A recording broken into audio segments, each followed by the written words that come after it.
राजा शिपाई पाचवा प्रधानमंत्री काशी खंडाला पत्रिका घेऊन गेली बरं. पहिल्या काशीखंडच्या काशीखंड राजाला त्या पहिल्या होत्या 12 बायका बरं. 12 गाडी इथे प्रकट होती. 12 गाड्या इथे गुप्त होती आणि बरं. त्याचा जोता होता बरं. असं कधी माझी पत्रिका पाहता. अरे हे प्रधाना तरी प्रधाना एवढं म्हणलं तर सगळ्याची पत्रिका आली बरं.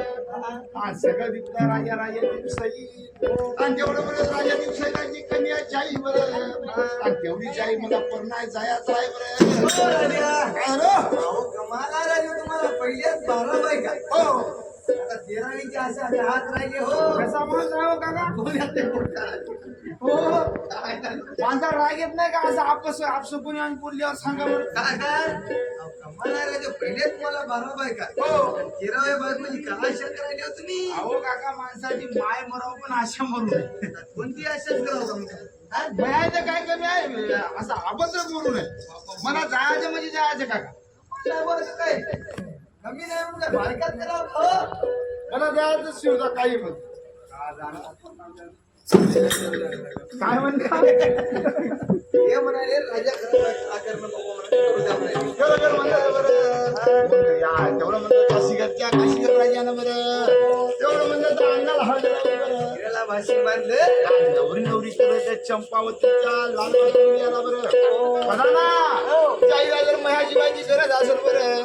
सगळे राजे सोडून देईल आणि येता येऊन माझ्याकडे त्यांनी बाळ घालत बरं. तेवढं म्हणलं शिववर राजा राहून गेला बरं.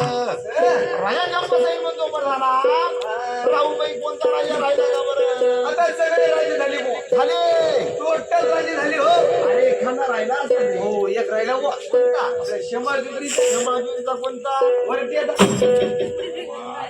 त्याचं काय काम आहे आता. आता राजे आता हे लग्नाचं वरच जमायचं. खरं सांगावं की एकट्या पाहिजे किती जुनं दुयाचं म्हणजे जुनं दुयासाठी पाहिजे नाही का?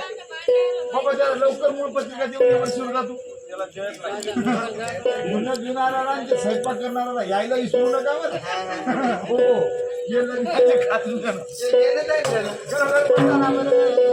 एक राजा राहिला कोणता? सगळं विद्या नामने घरी आणि राजा दीपसेन राजे घरी बरं. असं तेवढं दीपसेनाच्या पत्रिका द्या बरं. काही हरकत नाही. मग या दीपसेनाला पत्रिका देतात. याला होते 4 मुलं बरं. असं अरे अरे आणसिंगा मानसिंगा तरी आणि बुद्धिवंत गोपीचंदा तिघा भावाचे लग्न झाले.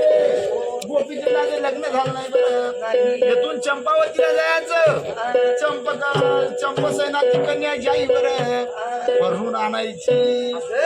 भरून आणली तर मला येऊन तोंड दाखवा. काळं डोकं निळे पाय करा आणि पांढरे कावळे पाय तिकडेच जा.